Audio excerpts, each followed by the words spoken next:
તળાજા નજીક ગંભીર અકસ્માત, પતિ પત્નીના કરુણ મોત નીપજતા અરેરાટી. પોલીસ સ્ટેશન અને હોસ્પિટલથી મળતી વિગતો મુજબ તળાજા તાલુકાના દિહોર ગામના દંપતી ઠાડસ ગામે દવા લેવા ગયા હતા. ત્યાંથી પરત ફરતા હતા ત્યારે કુંડેલી ગામ નજીક બાઇક અને કાર વચ્ચે ગમખ્વાર અકસ્માત સર્જાયો હતો.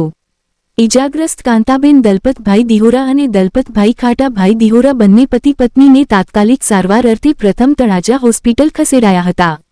વધુ સારવાર અર્થે ભાવનગર રેફર કરાયા હતા, પરંતુ પાંચપીપળા ગામ નજીક પહોંચતા એમ્બ્યુલન્સમાં કાંતાબેને અંતિમ શ્વાસ લીધા હતા. જ્યારે તેમના પતિ ભાવનગર પહોંચતા જ તેમણે પણ અંતિમ શ્વાસ લીધા હતા. ગામ અને પરિવારમાં ભારે શોક છવાયો હતો.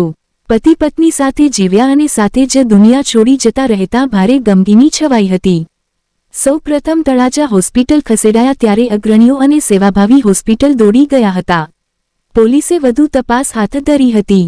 રિપોર્ટ કમલેશ ઢાપા.